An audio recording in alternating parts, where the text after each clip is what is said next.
Hello, Bl'Artagnan here with Back-to-Back, the Kain Intersecting Wills Lufania Plus event. We're bringing a TCC challenge team featuring Zidane, Prompto, and Cait Sith. That means no synergy and no burst plus. We're using a regular burst, but that's a-okay these days. So this is going to be I'm not going to say it's a more interactive team than the last one that we brought here, but it's going to be at the very least a little bit fairer. We're going to be interacting with the mechanics, the orb at least. Prompto is fantastic here for making a wide variety of teams useful and viable in this fight with his ranged follow-up. And the bosses really invite no turning with the way they're set up. I thought actually the way they are selling Kain on this fight is actually very clever overall. Gonna go ahead and real quickly, we want to save that break for Zidane, so we're going to use the Sephiroth call to refresh Prompto's stacks and let Zidane get his break here. Anywho, yeah, I was thinking about this fight, and I really appreciated their use of the centipedes here, because in terms of selling Kain, there were two ways that you can really kind of use Kain. One is probably the more popular way, and maybe the better way, mixing him with a turn stealer, like a zero boss turn, like a Terra, like a Tidus, like a Vayne, even a Zidane, I guess, and just abusing his infinite young style follow-ups. The other way is basically the opposite. You use him as an off-turn damage character because he also goes off on boss turns. I think that's a little bit suboptimal, but hey, he has like flawless evasion now. And so having this fight with these bosses is really smart because on the one hand, that recast, he can dodge it, and I think he's the only character right now who is capable of dodging that recast, so that's a cool little like perk for him if you do give them turns, and if you don't, these are the same guys that they made us fight for the Tidus LDBT, so that wasn't too far away. I think that it kind of, a lot of players are naturally going to be thinking no turn, and so, not that that isn't already kind of naturally our inclination, but I thought it was pretty smart to bring in a boss that we're already kind of inclined to no turn. We want to no turn because that recast sucks. And this means we're going to bring in characters who can synergize with Kain, because Kain can jump into the sky, and then someone like a Vayne or a Tidus can go hog wild and get a zillion Kain follow-ups. So, overall, bravo Squex. Inspired boss choice. I hadn't really thought about it at first, but I'm really impressed by that. I don't know if it was intentional or not, but hey, take the compliment. Oh, of course, before we get into it, be sure to hit that like button, hit the subscribe button if you haven't already. It really helps support the channel, helps it grow. I say that we already are kind of into it, aren't we? So what else is going on here? I actually keep breaking with Prompto instead of Zidane there, mostly by mistake, but it occasionally on purpose, just so that Zidane doesn't get an extra turn here or there. For those of you who don't know, you can usually pretty reliably judge when an enemy's going to come out of unbreak status or come out of break status based on that faded brave number they have. Usually, if it's around 4,000, I find, or like really high 3,000s, or anywhere above there, as you can see, that one was in the 5,000s. Their next turn, they're probably going to unbreak. Technically, you could just count their turns, but who really does that? We all played the Vayne event fight. We all know no one actually counts turns in this game. Certainly not me. But anyway, the reason I wouldn't be getting those free turns with the Zidane is just to keep the orb in check for when Prompto's follow-ups run out. A fun little synergy here you'll see is that Zidane's launches, or any launches really, Prompto can brave attack on and boost the orb. So that's another way that this mostly melee team is able to keep this orb in check pretty reliably. I haven't really gotten too many chances to use Zidane, but when he works wonderfully. And he's working wonderfully now, keeping these bosses off us, providing some modestly useful debuffs, and just a lot of turn efficiency with his free turns. Prompto has just been a tremendous role player for a lot of events, and Cait Sith has really grown on me as a support. He has some decent buffs. I enjoy the way he plays. He's kind of fun looking. Look at that little trumpet thing, dice gambling. It's a sin. Never go to Vegas. And of course his the whole LD buff thing is just tremendous. I'm also a fan of his instant break utility, but that's a whole nother thing. There we go. We actually failed to break B with Zidane. Luckily, we were able to get that Prompto break to do it for us, but no free turn for Zidane. It's okay, though. We just need to refresh his buff.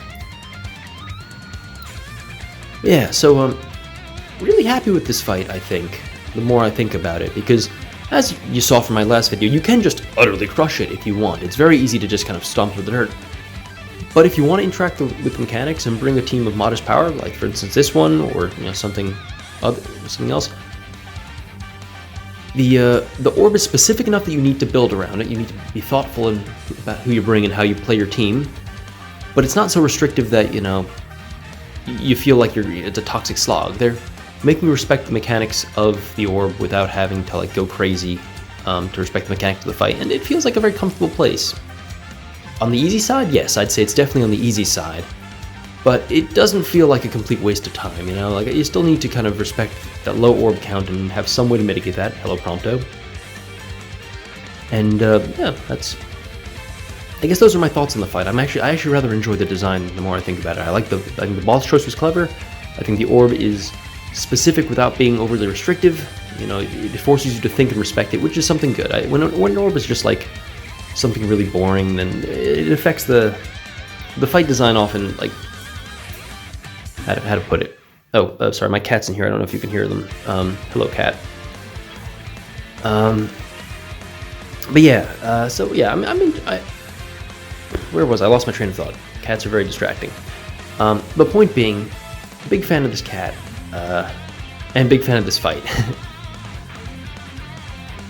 If we have fights around this difficulty and specificity for a while, I won't be too upset. Anyway, we're going to go ahead and bring in the Tidus LD call real quick just to boost the orb, get some free damage. Why the heck not?